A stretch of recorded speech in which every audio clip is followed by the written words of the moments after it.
ಪದೇ ಪದೇ ಇಂಥ ಪ್ರಕರಣಗಳು ಬಂದಾಗ ಡಿ.ಕೆ. ಶಿವಕುಮಾರ್ ಅವರು ಪರೋಕ್ಷವಾಗಿ ಅವ್ರ ಹೆಸರು ಕೇಳಿ ಬಂದೇ ಬರುತ್ತೆ. ಇವತ್ತು ಸಾಕ್ಷ್ಯವನ್ನ ಬಿಡುಗಡೆ ಮಾಡಿದ್ರು, ಅವರು ಆಡಿಯೋವನ್ನ ಬಿಡುಗಡೆ ಮಾಡಿದ್ರು.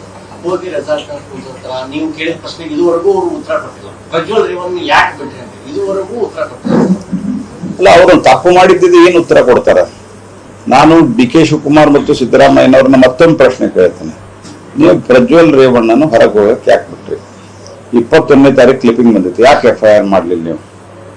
ಎಲ್ಲ ಕಡೆ ಬಂದ್ರು, ಇದಕ್ಕೆ ಯಾವುದು ಉತ್ತರ ಕೊಡಲ್ಲ ಅವರು. ಯಾಕಂದ್ರೆ ಅವ್ರ ಕಡೆ ಉತ್ತರ ಇಲ್ಲ, ಅವರು ಅಯೋಗ್ಯರಿದ್ದಾರೆ, ಹಾಗಾಗಿ ಅವ್ರ ಉತ್ತರವನ್ನ ಕೊಡೋದಿಲ್ಲ.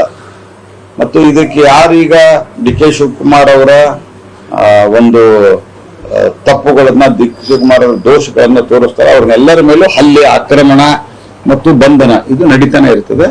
ಆದ್ದರಿಂದ ಇವತ್ತು ನಮ್ಮ ಪಾರ್ಟಿ ಮೀಟಿಂಗ್ ಇದೆ. ನಾನು ಡೆಲ್ಲಿಗೆ ಹೊರಟಿದ್ದೇನೆ, ಪಾಟ್ನಾಕ್ಕೆ ಹೋಗ್ಬೇಕು. ಅದಕ್ಕಾಗಿ ಅಲ್ಲಿ ನಾನು ಫೋನ್ ಮಾಡಿ ಮುಂದಿನ ರೂಪುರೇಷೆಗಳು ಚರ್ಚೆ ಮಾಡಿ ನಿಮಗೆ ಪ್ರತಿಕ್ರಿಯೆ ಕೊಡ್ತೀನಿ.